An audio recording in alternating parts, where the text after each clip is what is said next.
Great. So, welcome to yet another episode of our series of webinars. As you may be aware, we are actually now in the intermediate level. And this is actually session number 7 in the series, as you can see highlighted here. Now, what I would want to mention is that last week we covered, we talked about stable coins, and I know the connection was not really great. And I actually wanted to make sure that those of you who attended or maybe watched the recording which I sent over the weekend, if you have any questions, we'll actually accommodate that in this session today. Now, I am very excited today to announce that one of our community members will be sharing with us, Diana. She's on the line, so shortly we'll get to introduce her and she'll get to take us through the session. Of course, I'll fill in, and all of us are welcome to fill in and to just really interact through the questions that we'll have, and of course, any comments that we may have as input. So with that said, here's the jaded quotes that you're familiar with. I'm sure you're very annoyed because you see it every week. I've not been innovative enough to come up with something different, but that sticks for now. And again, I don't think even I want to talk about myself here. Maybe I would want in a moment to introduce Diana, and then we can be able to carry on from here. So before we get to the question, so I think I'll just give a 30 seconds preview, but I think Diana, you'll do justice to introduce yourself better. Again, it's within the spirit of really sharing what we know. So there's no glorification of one particular individual or any particular aspect of knowledge. But Diana is somebody I've known for the longest time. And she's somebody who also has a lot of knowledge and value in the finance space, because that's her training by background. And yes, the space of crypto. So I think I'll hand over to Diana to be able to just make a quick introduction, and then I'll carry on from there on the other usual slides, and then we'll get to the lesson. Thank you, Tim. Hi, everyone. As Tim has mentioned, my name is Diana, and I've known Tim for quite a number of years now. And it's been good journeying with him, and I hope to add value. And so do I also intend to get value from you guys as we share this topic, because it's a very wide topic and we cannot claim to know it all. It's a developing part of blockchain and technology. So yeah, we will roll together. Thank you. Time. Yeah. Thank you, Diana, and welcome, Chamu. You just came in good time to hear Diana's voice. That was an introduction of Diana, who will be taking us through the session today. Thanks. Great. So the question for us, and thank God it looks like we only have one banker in the house, is this, how has traditional banking failed or succeeded in your opinion? So this is meant to be, again, an open conversation. So you unmute yourself and just share what you think. How has traditional banking worked or not worked, in your own opinion?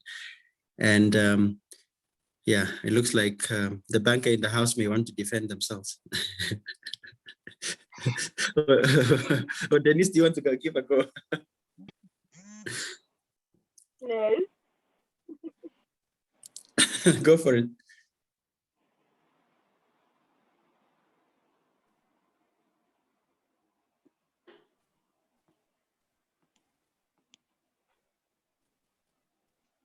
Go for it, Denise. I think you wanted to say something.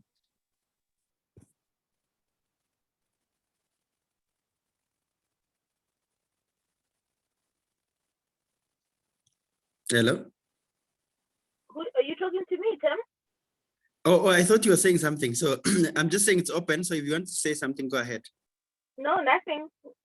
Okay. Sorry. Sorry. Okay. Yeah. Anyone who maybe Tawanda, I don't know. Any one of us can go for it. Like it's an open question. I mean, and I'm sure we have an opinion about this. Well, traditional banking has actually done us a lot good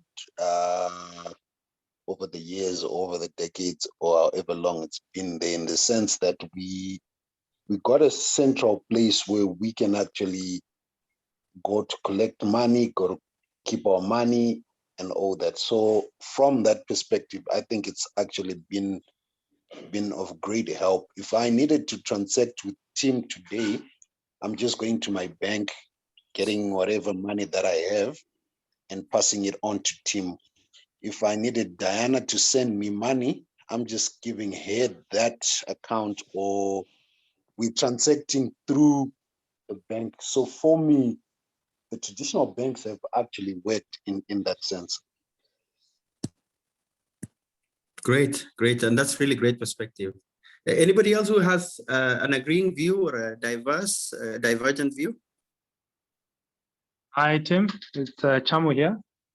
Go for it, Cham. Yeah, so I agree with Tawanda that the banks have done us a lot of good service, right, in the past.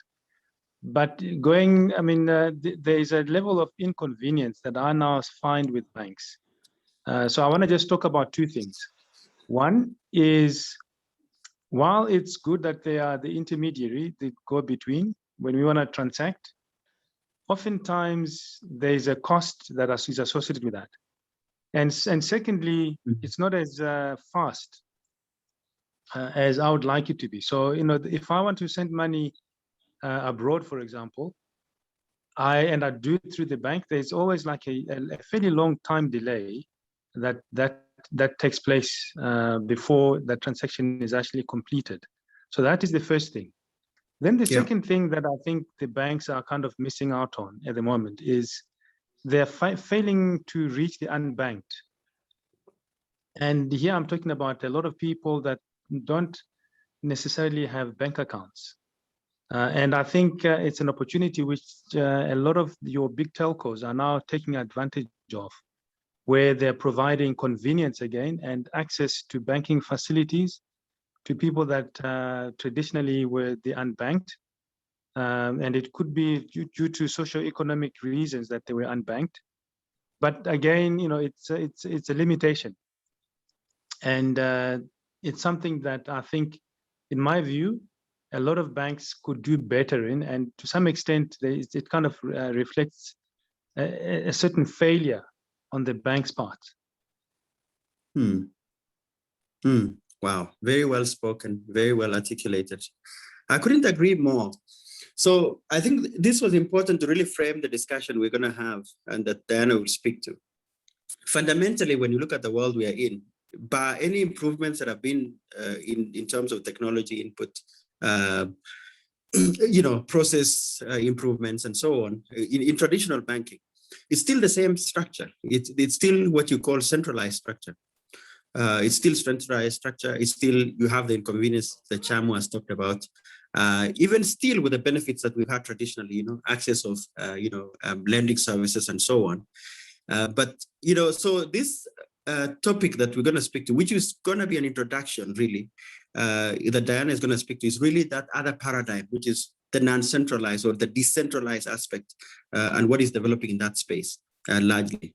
So I just wanted to frame that using this question.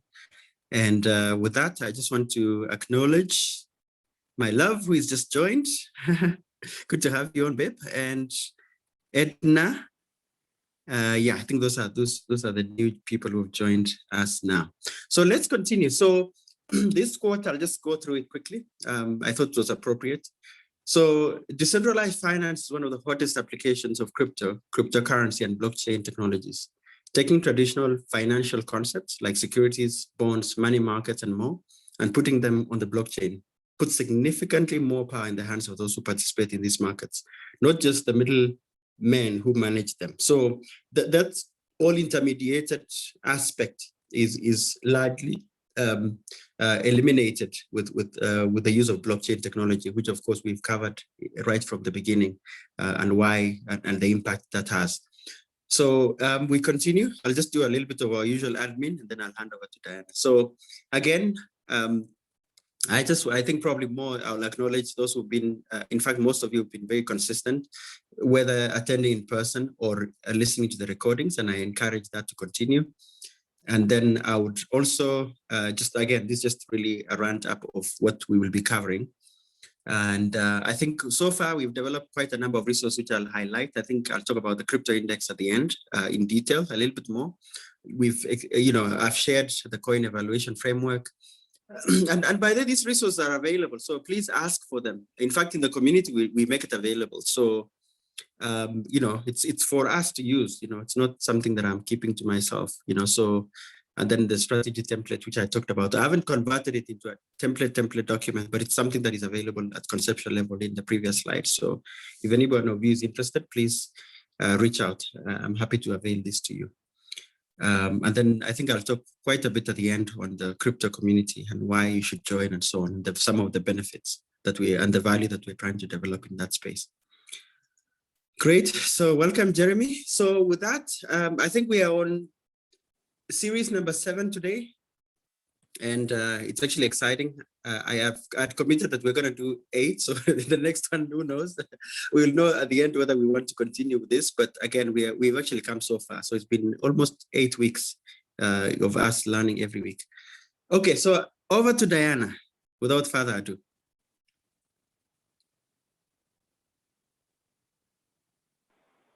Thank you, Tim. Good evening, everyone who is listening in. And I'm happy to share what I know, and hopefully it will add value and help us make decisions going forward. So decentralized finance, as defined or as explained on the screen, is in short, it's called DeFi, is an umbrella term surrounding the vision of a financial system that functions without any intermediaries. These intermediaries could be the bankers or insurance companies or clearing houses. So any financial institution that is in between you and what you aim at achieving in your financial world, those are intermediaries, and is operated by the power. DeFi is operated by the power of smart contracts. You may ask, what are smart contracts? Smart contracts are self-executing, self-enforcing virtual agreements with terms and conditions laid within them, using codes that are trackable and irreversible. So that is the beauty of smart contracts. Once a transaction is done, you cannot reverse it, and it can be traced in the blockchain. And so do we have the traditional contracts where we have lawyers enforcing them? It's the same thing, but this is just virtual, and it is an agreement between peer-to-peer using something that cannot be adjusted by human. And that makes it more powerful and transparent and efficient, if I may put it like that. Yeah, so Tim, you can continue to the next screen. How can we benefit or have some passive income using DeFi? We have staking, yield farming, becoming a liquid provider, and the lending. These 4 aspects of passive income, they work together hand in hand. Like you'd find lending as a liquid provider, you'll be lending, or as a liquid provider, you'll also be in the yield farming. So if we start with the staking is the process where you lock a certain number of coins for a period of time, and you are rewarded with that particular coin that you're staking over a period of time. So for example, if you're staking Ethereum over 1 year, and the DeFi protocol platform that you're using says they will give you 2% per day for stacking your Ethereum, it is a way that I would go for, because I know I get that 2% daily for 1 year. Depending on the price of the Ethereum, I will know how much I'll be earning on a monthly basis, because it's dependent on the price of the coin, and it's dependent on how long you stake.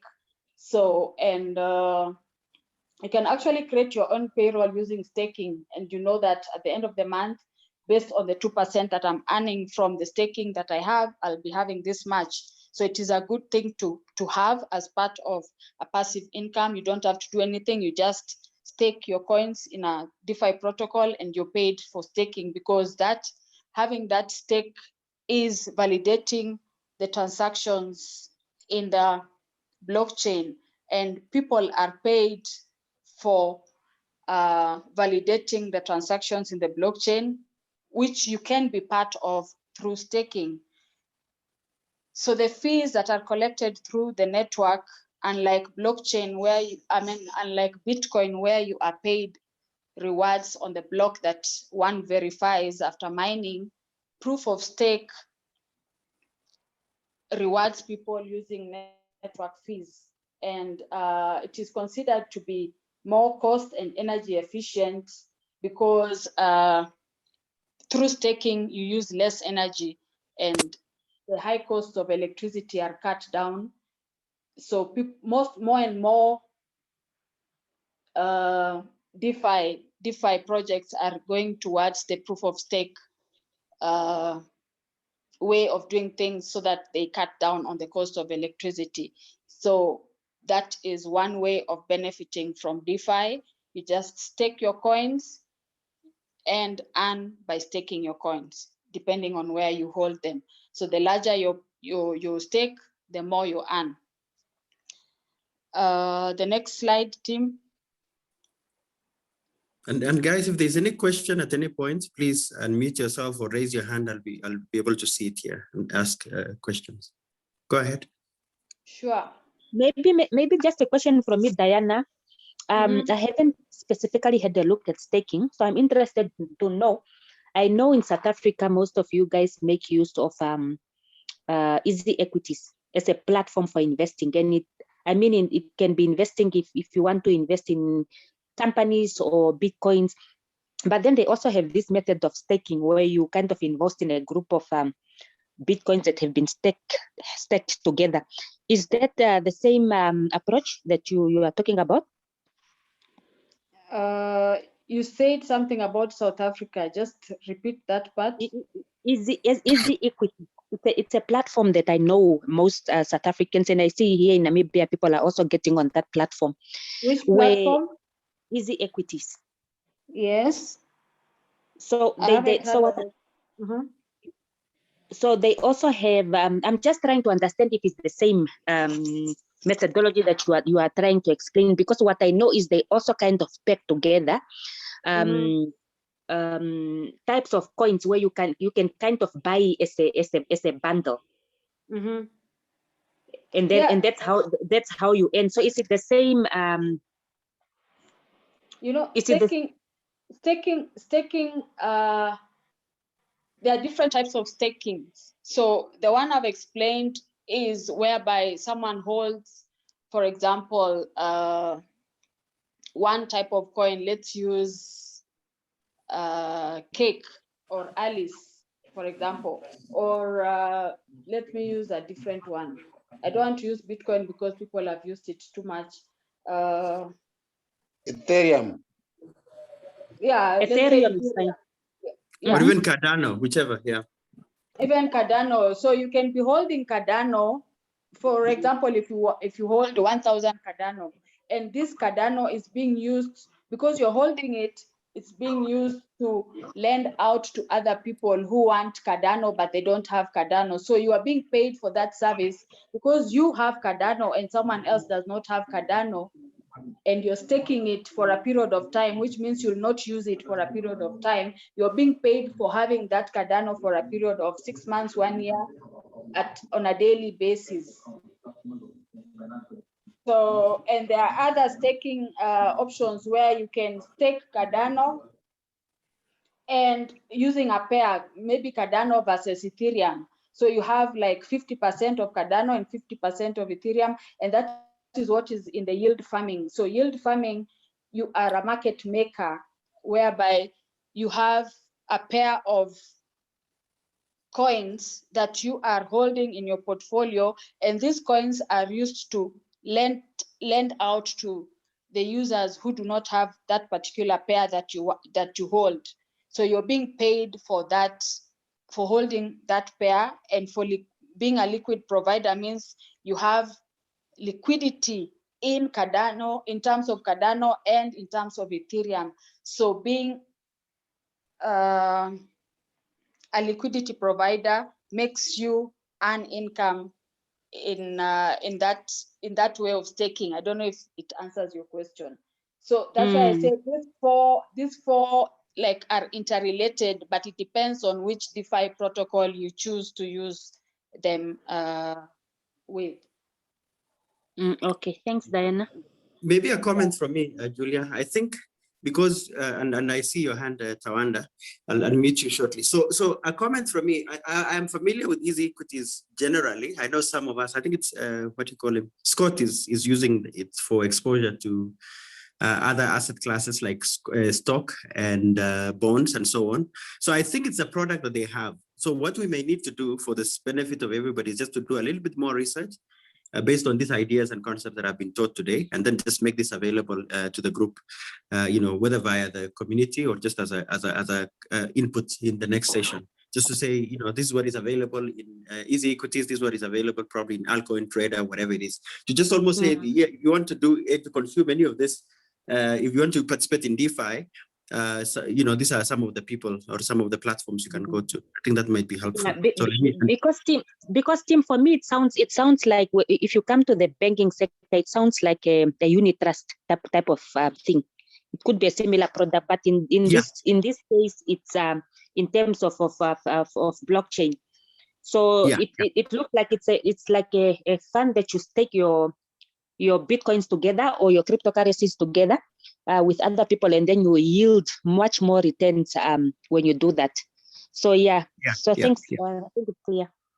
Yeah. Go ahead, Tawanda. Yeah. So, and the larger your stake, or the larger the liquidity you provide in any pair, then you earn more. Like this yield farming example that I got from a lender perspective. The lender puts in money, crypto assets in the DeFi platform, and the borrower on the other side will borrow whatever pair they want to borrow from the DeFi platform, and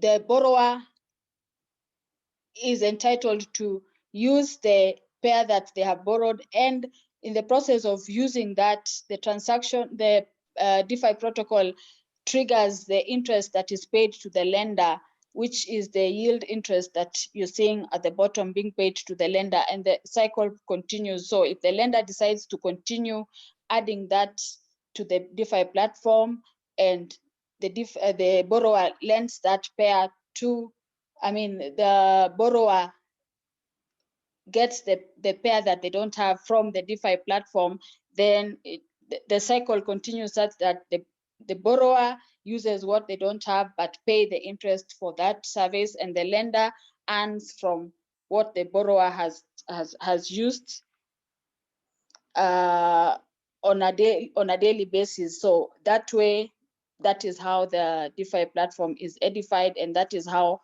both the lender and the borrower benefit from yield farming. That is the cycle of yield farming. And like any other farmer, this is not restrictive to just one pair. You could do several pairs like BNB and BUSD, or DAI and BNB, and or Bitcoin and Ethereum. You can choose, mostly it's the stable coins that work on the yield farming. So you could choose any type of stable coins that you want to provide liquidity for, and use that as your, I could say, portfolio that you are providing liquid for in a specific DeFi protocol, and earn from that. And the lenders never lose, because in any smart contract, the codes are created such that the collateral that is being held once the borrower puts in their collateral on the platform, if the markets start having a downward trend that is not matching how much they borrowed, then their portfolio is liquidated and paid to the lenders. So the lenders are always on the safer side. So for me, I would be on the lender's side more to benefit, regardless of whether the markets are up or down, than be on the borrower's side and the DeFi space. So let me be the bank, like in a traditional way, you being the lender, you are the bank, so you're being paid for offering your liquidity to the market. Yeah, wow. I know Tawanda has been dying to ask a question. Please unmute yourself and go ahead, Tawanda. Thanks, Diana, for that explanation. I think I might have a question for you in a moment. Go ahead. All right, thank you. Thank you so much, Tim. I think with what Diana was explaining here, it's actually given me more questions. So the first question I'm going to ask, is, Diana, confirm for me. It looks to me as if there are two ways of earning or losing money using the first option, which is staking. So if I have, for example, if I have 100 Cardano coins and they are worth $1,000 per se.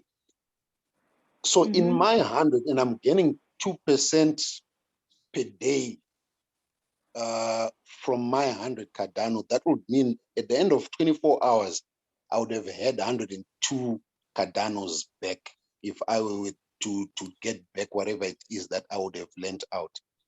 Confirm. With that, all right. Carry on.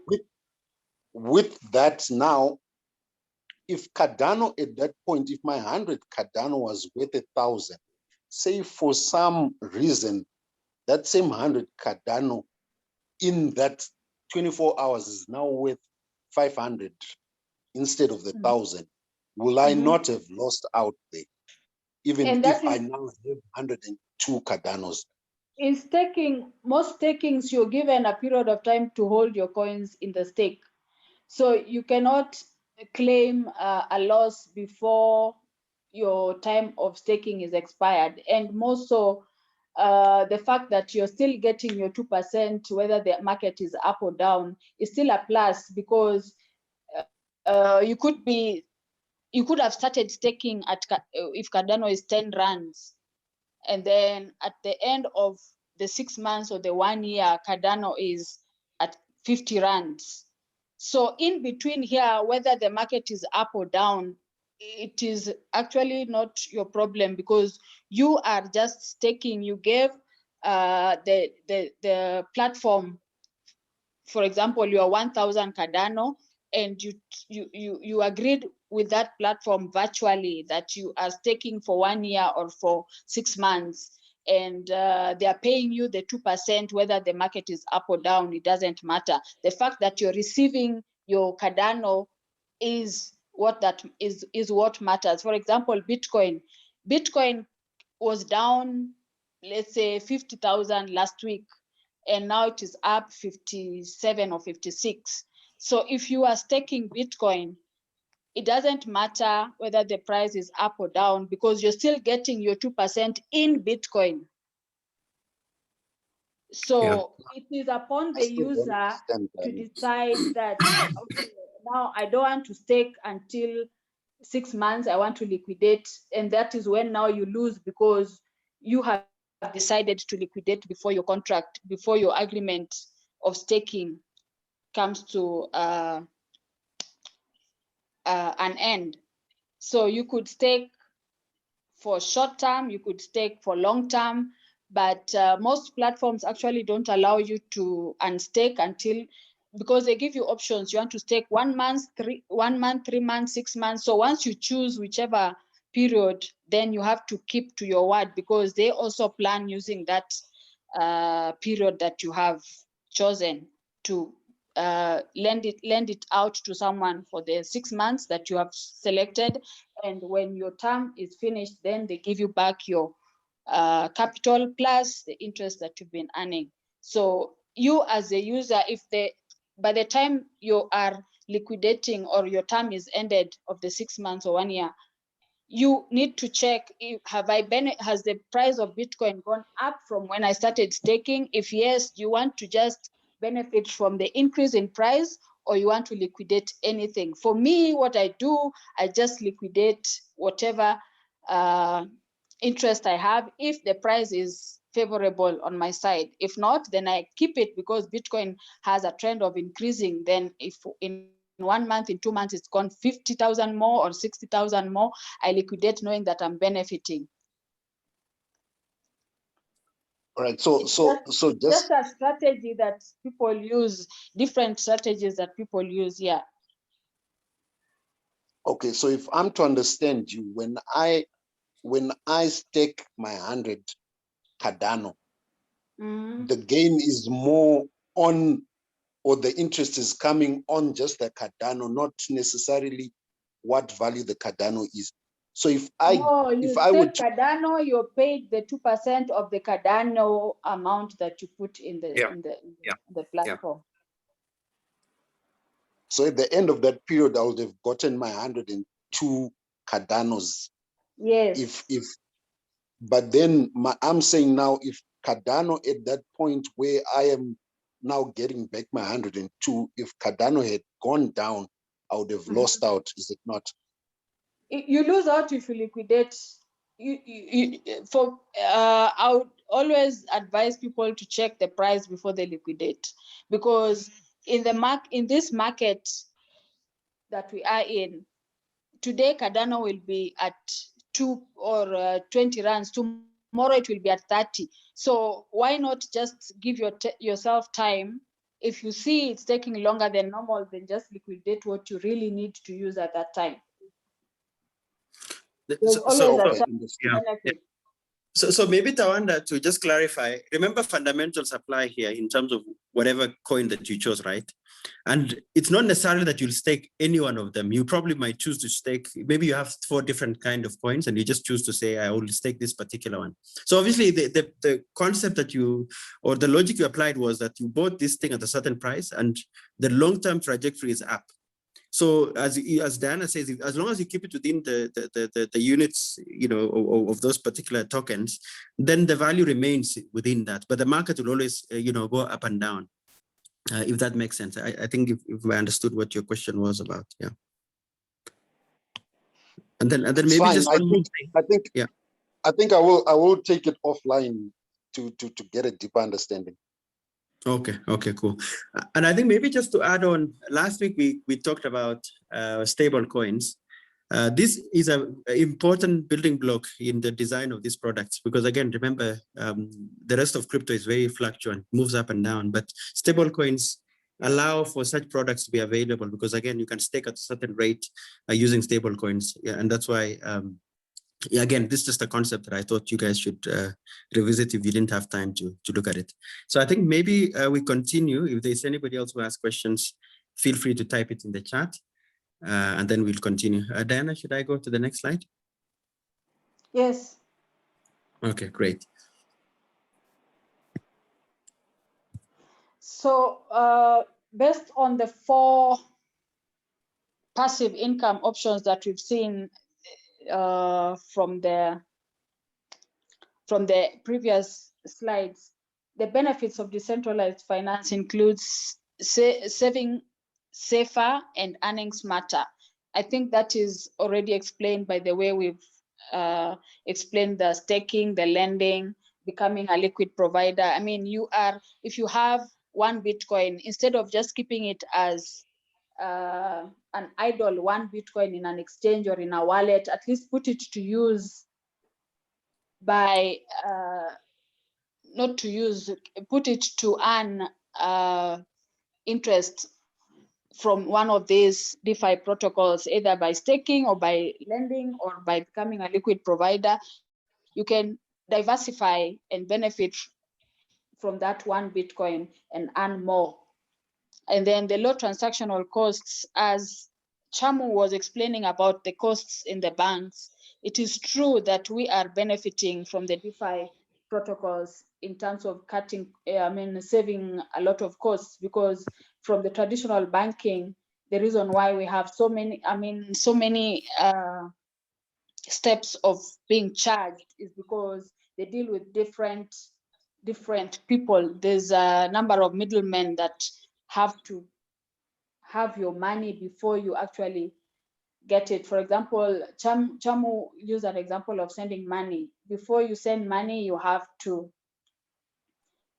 consider the exchange rates, you have to consider the amount that you're sending, because you'll be charged fees on the amount that you're sending, and you'll also have to wait for it, maybe for 3 or 4 days, for 2 or 3 days nowadays, for it to reach the recipient, who will also be charged from the clearing house before if you're sending euros and you want dollars, you have to be charged a certain amount. So those number of fees from one middleman to the other are eliminated in the DeFi space, because it is a peer-to-peer. You know, I'm giving Tawanda 100 Bitcoin, and we've agreed based on the DeFi protocols, I'll be earning this much. Or you want to send money to Kenya, I just simply ask someone of their Bitcoin wallet and send the money, and I'll be charged much less fees, and the person will be getting their money in Bitcoin, but can be converted to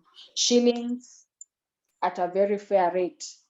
And then you have more power over your money. As explained, you don't have to go through different hands or different institutions or different people to know when and how to get your money and when and how to use your money. You can simply decide, okay, I want to put some of my money in Bitcoin, I want to put some of my money in Ethereum, I want to put some of my money in Cardano, depending on what I think will work for me and the rewards that I'll get. So that is more power over your money. You don't have to wait for Reserve Bank. You don't have to wait for manager's approval from the bank. You don't have to wait for 3 or 4 days to get your money in your hands. Financial inequality eliminated. This is a very beautiful aspect of DeFi, because whether you have 0.1 Bitcoin or whether you have 1 Bitcoin, you have equal opportunity in the DeFi space to make money. It doesn't matter how much you have. I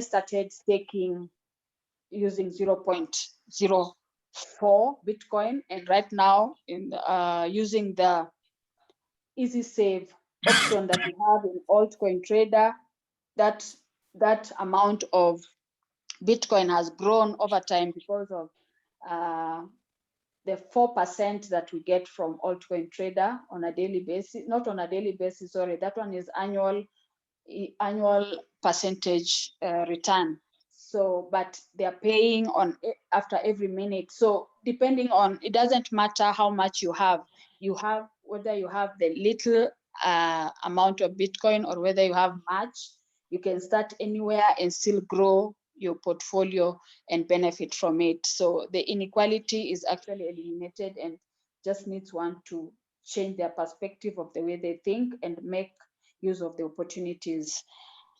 The use of stablecoin also eliminates the dreaded effects of crypto, as Tim was explaining. So last week, was it last week or this week, Bitcoin was not showing signs of going up in value. So if someone is observant, would just take, if you're not a trader or if you're not a staker or a lender, and you don't want your Bitcoin value to depreciate because of the volatility, you just take your Bitcoin value at a certain point and convert it to US dollar using the stablecoin USDT or USDC, and it will keep it at the price where you lock it at. So one day, if you want to again continue putting it in the crypto space where there is volatility because of the price increase, you continue increasing the price, and once you feel like you need to convert it back to a stable price, then you just use the stable coins to do that. Is there any question in this area?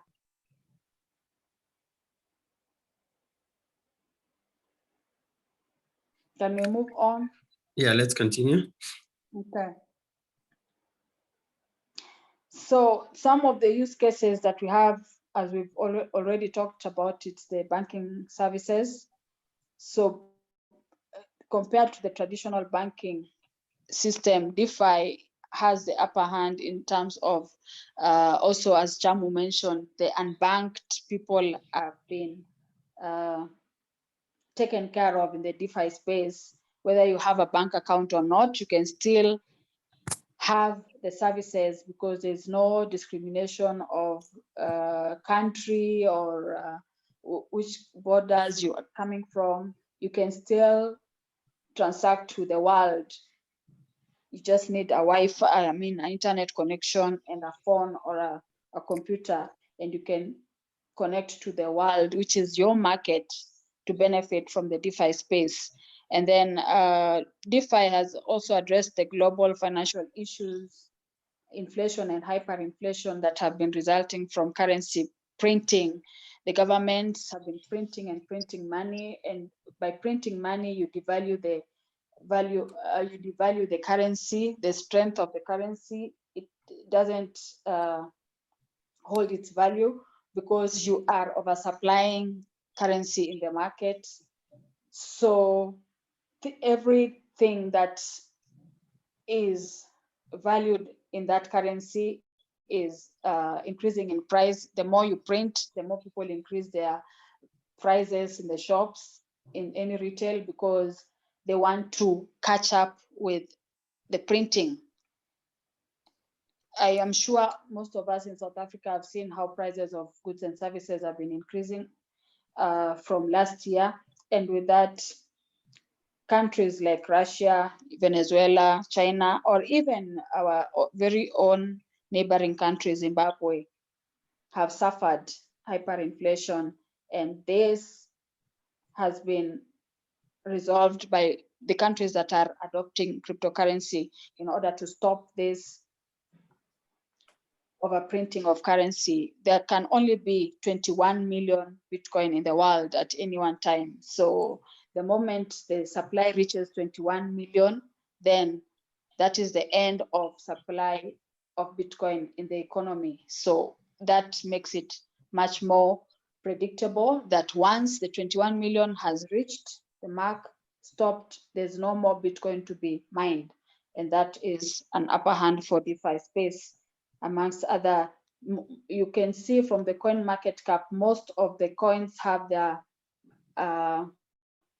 circulating supply and the maximum supply that they have. So that gives DeFi space something to work with, and there is no fear of oversupply in the market for any cryptocurrency. The other use case involves restrictions are eliminated and enhancing privacy. You don't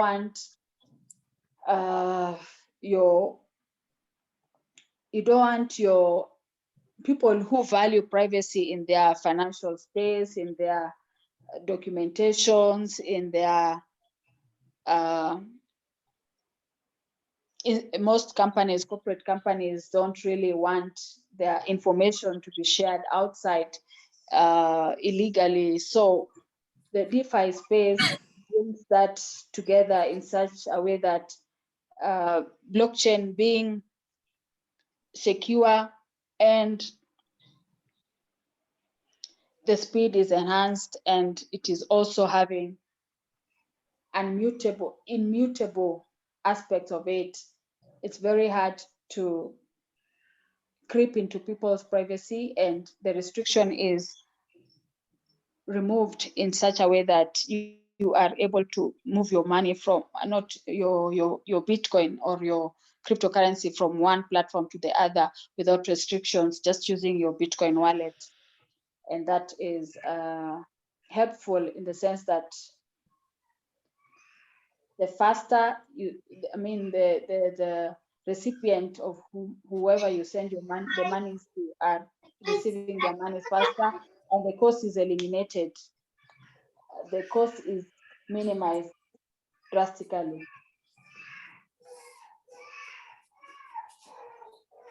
Any questions in that area?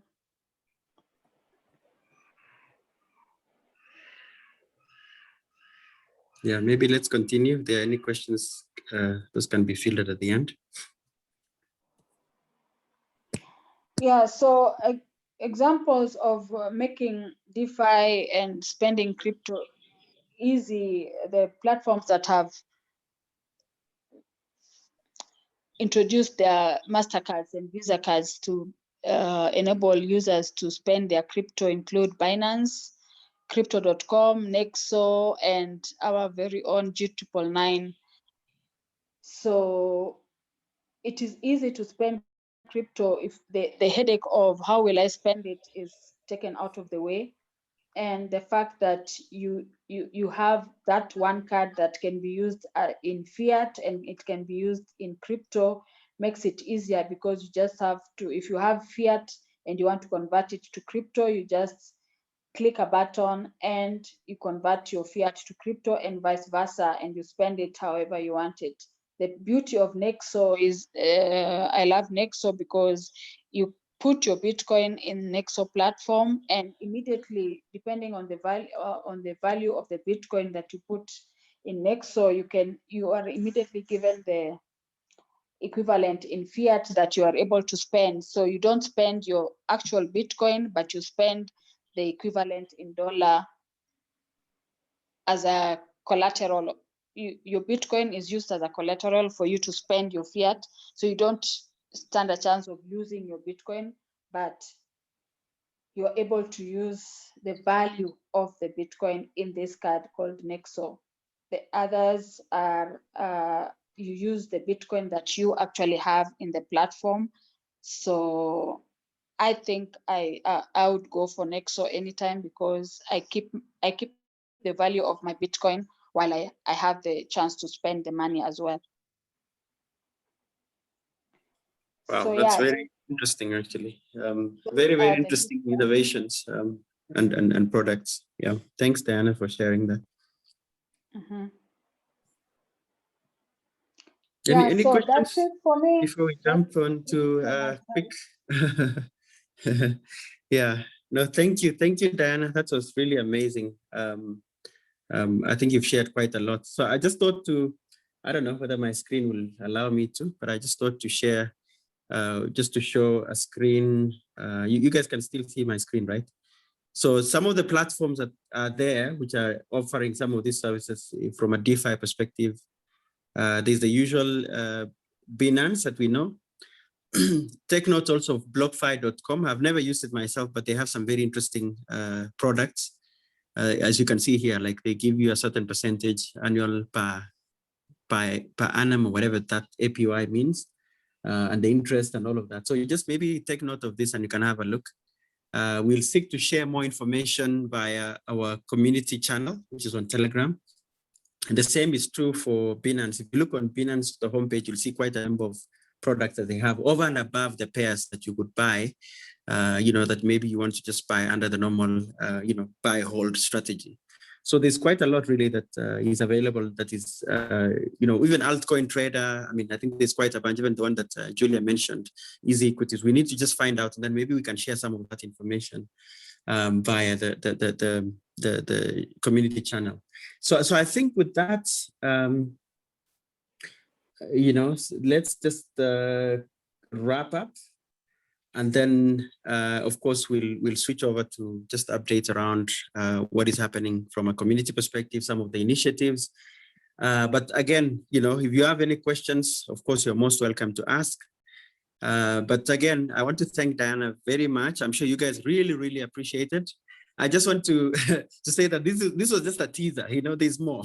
This was a teaser, and again, it's an area of learning. I mean, I don't think, as Diana put it so well, that we cannot claim that we know everything. It's a developing space. There's a lot of products that are emerging. There are a lot of, like now, the cards, the lending products and so on, which are being made available. So again, this is, this was a lesson where you understood the concept of decentralized finance and how to benefit from it. And the big question for you, for your reflection is, do you know what to do next? That's the question for you. I don't know if you know what to do next. So I'll leave that as a pause question as you think about that. Maybe I'll just transition to our other slides just to give an update from a community perspective. So again, as with these things that we are learning, the main thing is for us to seek to apply as much as possible. And I think I mentioned the reason why we started this Telegram community. I must say, though, that we have not really had a lot of people from the Wednesday sessions joining. I just wanted to maybe articulate the value that we have packaged or that we are seeking to deliver through that platform. And I know maybe some of you are just busy, you've not really had time to click and join, but I highly, highly recommend, because again, as you see the conversation here, it does not have to happen once a week. It can happen on a continuous basis. And the good thing is it's people that are really, really seeking to learn and seeking to give, so let me just talk a little bit about this. I think you've seen this before. I'm gonna move on to the next one, which is just, I think I talked about this slide the last time, but I'll just maybe emphasize some aspects of it. So I think I mentioned that this is some of the value that we're seeking to deliver to the community. And maybe this other graphic here might be more helpful. So by the way, just for your information, the question that, that we talked earlier, and I think Diana spoke to it around costs. I just feel that, in terms of our focus is to really make this education available to as many people across our continent, everyday ordinary people, who may want to know where to get started and how to get started. And that's really why we are running these sessions on a weekly basis. So let me just see, I think. Okay, great. Thank you, Denise. It's good to hear that you found it beneficial. And yeah, thank you. I mean, it's good to know that, there was value that was delivered. And again, thank you to Diana for really sharing that very practical and very useful knowledge. So this is how we are seeking to deliver this to us. So, and this again, mostly will happen through the crypto community channel on Telegram. So every week at the beginning of the week, provide an outlook, provide some relevant news items, provide some insights, which means, our own opinion and take. And Diana is there, I mean, Tawanda is there, Julia is there, I'm there. Quite a number of people, even Kevin is there, quite a number of us are in that community. So any one of us is welcome to share what we've seen and what we've noted. Sorry, Tawanda, I've not answered your Swiss question, but I will. Yes, but it's really, the idea is to really share, and it goes both ways. And yeah, I'm just seeing more acknowledgement from Jeremy. Thank you. Thank you guys for your acknowledgement. It's good to know that it's adding value. Yeah, so, and then again, on a weekly basis, the crypto index, which we shared the last time, I think I talked about it as a class, but I thought to develop it as something that can be made available on a weekly basis. We'll do a top 5. I'll show you the template in the next slide. And then again, every week we meet on a Wednesday, we talk about the next topic. Next week, we are talking about NFTs. Does anybody know what NFTs are? It's been very hot, even hotter than DeFi. NFTs, anybody who knows? Type a 1 if you know, just type a 1. If you don't, then type a 2 in the chat. If you've had, let me use the word had, maybe you may not know. Okay. Okay, great. I see ones coming in. Oh, okay, great.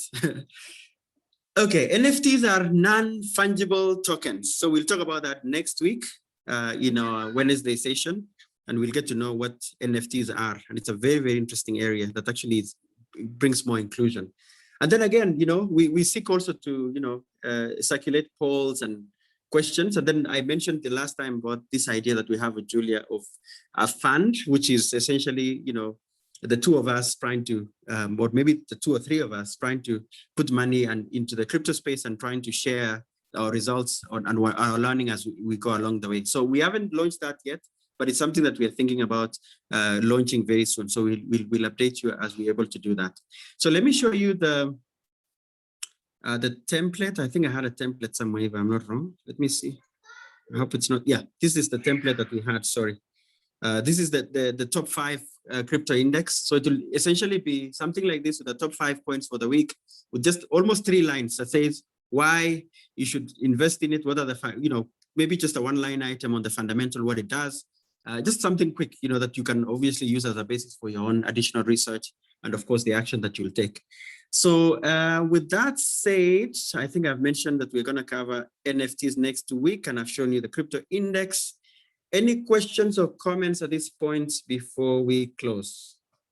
Any questions or comments before we close? Okay, great. My babes is reminding me to post a link of Telegram. Edna was just appreciating Diana's slide and input. Any questions before we close? We are ahead of time today, so we have like 4 minutes because we normally start at 5 past. We have room for somebody to say something. Can somebody unmute themselves and just share the value they've gained today? I think Diana deserves some accolades and applause. Yes, Tim, maybe just a comment from myself. Thank you so much, Diana, for sharing what you just shared. I think it was really of value to us, and I'm sure most of us have not heard of staking before, yield farming, so at least now we have an idea. So thank you so much for, being that person to go and research more on products and things to share with the group.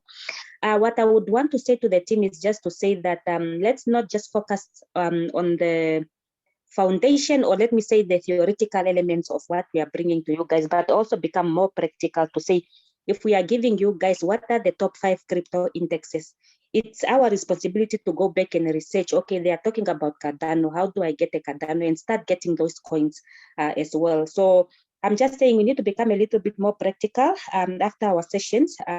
That's of course where we need to get where we need to get. So yeah, thank you so much, and I'm looking forward to the next session where we are talking about what is it, Tim? The NFTs. Very interesting. Thank you, Tim. Thank you, Diana. Yeah. So any other person who wants to say something before we wrap up the session? Well, for me, it really was an eye opener. It has brought a lot of questions, and I still have a lot of those. But what I liked about it is it has opened the mind to more things than the norm, which I think is a very, very good thing. Thank you so much, Diana, for that. I will definitely be on your case.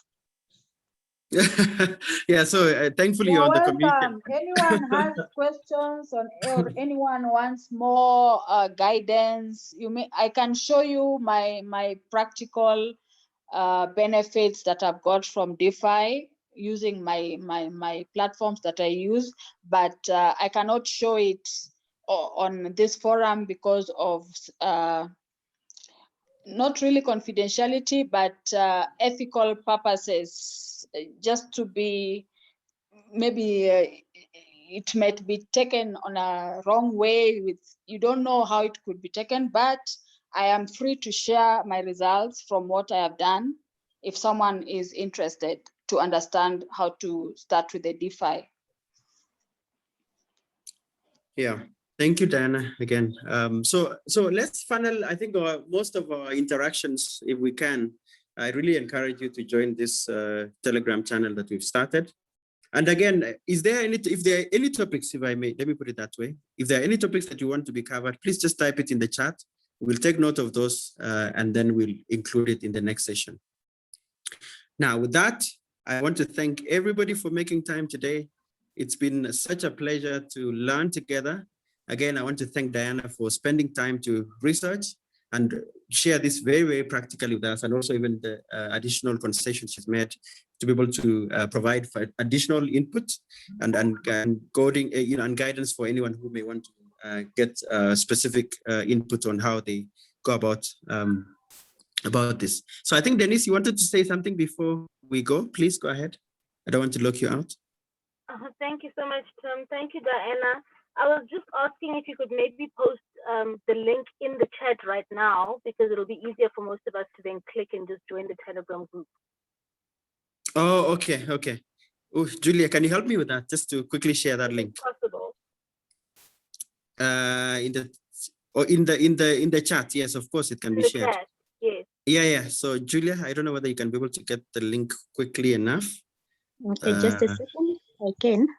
Yeah. 1 minute. Yeah. So I think that allows us, if anybody wants to say something, or I actually think I have it here. I think I have it here.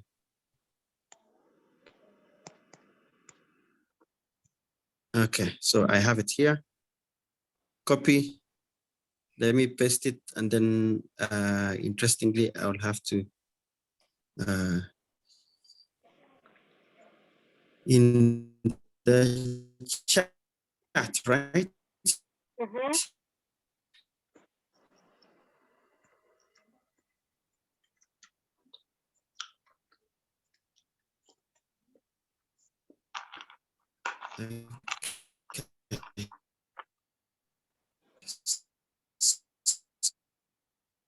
So